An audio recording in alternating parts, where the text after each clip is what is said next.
David, welcome to our garden. We're going to talk a little bit about kale. We have two different varieties in our garden. These right below me are known as the LACINATO kale. We started from seed back, I want to say in September, October, I forget exactly when. But as you can see, they will soon be going back to seed.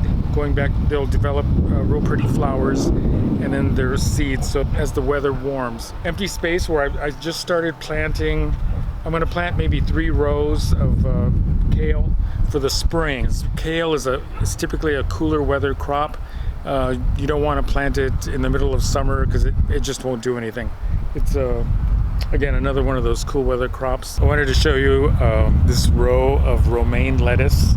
We planted the seeds back in October of 2019. Well, the weather was just perfect this fall, and we're still in the middle of winter, but it was like the conditions were just so perfect that the lettuce just, as you can see, it's just growing like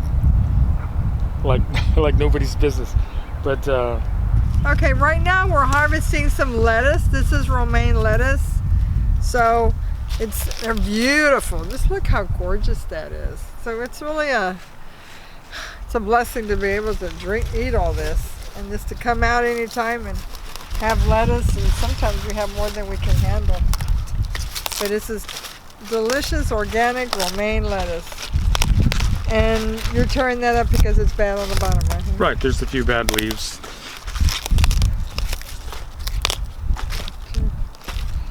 There's that. Happy Valentine's. Let us love one another.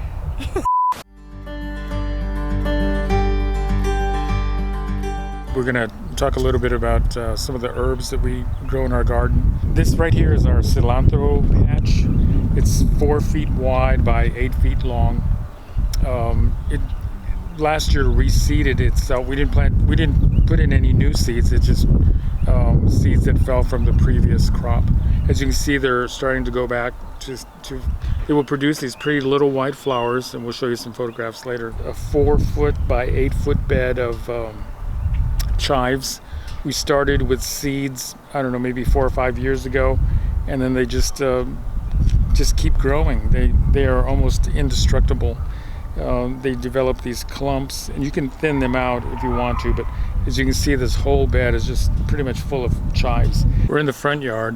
This bed in particular has a combination of dill. It's almost up to my chest. Again, it's developing these little flowers, which will in turn attract butterflies and various insects, and they will feed off of the flowers. We'll just let the seeds drop in their place. Down below here we have some flat leaf parsley. It also looks like it's starting to go back to seed. We're still in the middle of winter, and it's just the conditions, the weather has been so warm that these plants are going back to seed a bit earlier than typical. The female black swallowtail will lay her eggs on the parsley plants, and then her caterpillars will feed on the plants.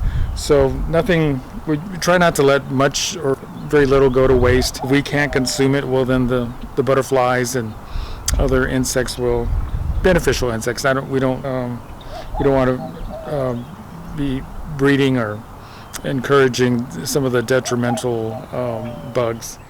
This is one other herb that you can plant right now in February, maybe for the next month or so. Actually, these came up from plants from the previous year, and as you can see, it's full of bees. So they're doing their work, and I don't know if you can see, like right here, so these are already turning into little seed pods where the bees have already pollinated these little flowers. And the flowers will attract various beneficial. It's food for the bees and other beneficial bugs. And so hopefully in this whole area we'll have arugula. Okay, we just now came in from pulling the kale from the garden, so I'm about to make some kale chips.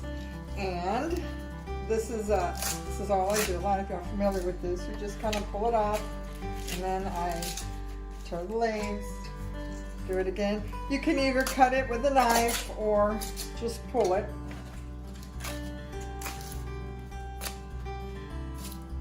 And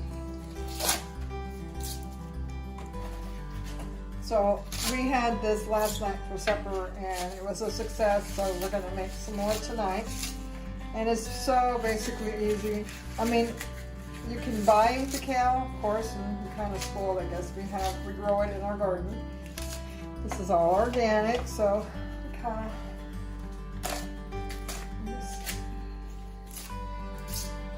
batches.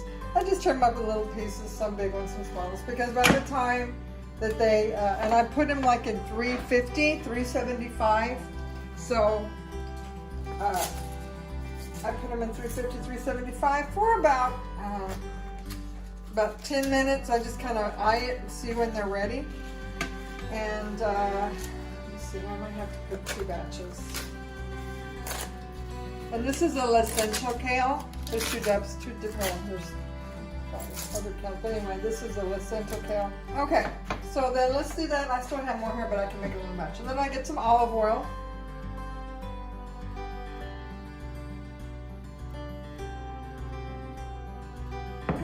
Then I get some salt. Then I put it in the oven.